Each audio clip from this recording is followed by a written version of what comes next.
भीमाशंकर सहकारी साखर कारखान्याच्या भागविकास निधीतून वळसे पाटील साहेबांनी थापलिंग देवस्थानसाठी 50 लाख रुपयाचा निधी मंदिर बांधकामासाठी त्या ठिकाणी जाहीर केला।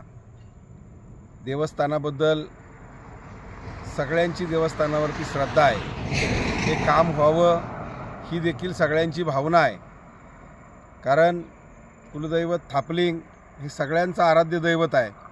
परंतु आमचं म्हणणं असं आहे, एका बाजूला शेतकरी कर्जबाजारी होतोय, अडचणीमध्ये आहे, असं असताना या वर्षीचा पहिला हप्ता 2630 रुपयांनी भीमाशंकर कारखान्याने दिला। कारखान्याकडं शेतकऱ्यांना द्यायला पैसे नाहीत, परंतु शेतकऱ्याच्या घामाचे कष्टाचे पैसे आणि ते तुम्ही कपात करून अशा पद्धतीनं वापरणार असाल तर मग मात्र एका बाजूला शेतकऱ्यांवरती हा केलेला अन्याय हे वाटत नाही का तुम्हाला?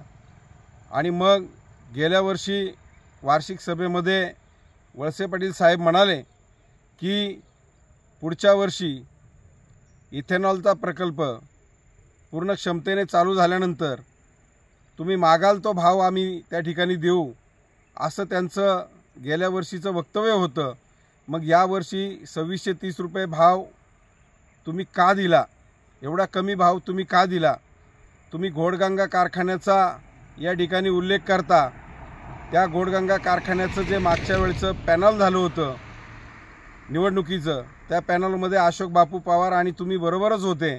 तुम्ही सगळ्यांनी मिळूनच ते पॅनल त्या ठिकाणी दिलं होतं आणि तेच उमेदवार त्या ठिकाणी कारखान्याच्या निवडणुकीत निवडून आले होते आणि त्यांनीच त्या ठिकाणी घोडगंगाचा कारभार पाहिला। मग घोडगंगा कारखान्याचा उल्लेख करत असताना त्या कारखान्यामध्ये जे पॅनल निवडून गेलं त्या पॅनलमध्ये तुमचाही सहभाग होता। मग घोडगंगा बंद पडण्यामध्ये अशोक बापू पवार जरी किंवा त्यांच्या नेतृत्वाखालचं पॅनल जरी जबाबदार असलं तरी तुमचाही त्याच्यामध्ये वाटा आहे। माझं म्हणणं एक आहे की बंद पडलेल्या कारखान्याशी तुलना करण्यापेक्षा आपल्यापेक्षा कितीतरी चांगल्या पटीनं भाव देणारे, चांगलं काम करणारे कारखाने आहेत, त्याच्याशी तुलना करा।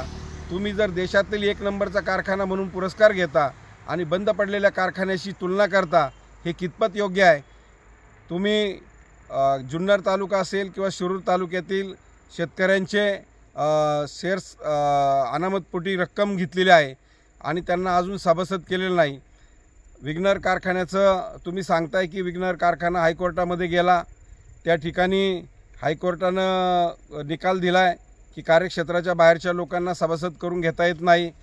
मग शिरूरच्या भागातील शेतकऱ्यांचं काय? आणि जुन्नरच्या भागातील शेतकऱ्यांचे देखील तुम्ही पैसे त्या ठिकाणी घेतलेले आहेत।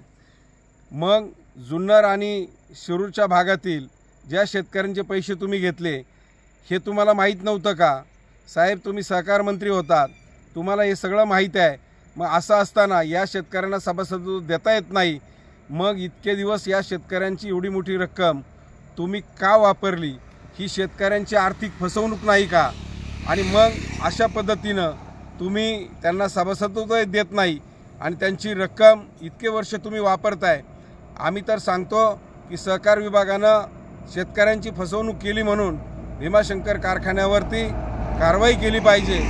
आज सहकार मंत्री राहिलेल्या वळसे पाटलांच्या कारखान्यात जर असा प्रकार घडत असेल तर ही अत्यंत खेदजनक गोष्ट आहे। आणि म्हणून तुम्ही एकतर शेतकऱ्यांना स्पष्टपणाने सांगा की तुम्हाला आम्ही सभासद करून घेऊ, नसेल घेता येत सभासद करून घेता तर 18% व्याजानं शेतकऱ्यांचे पैसे परत करा।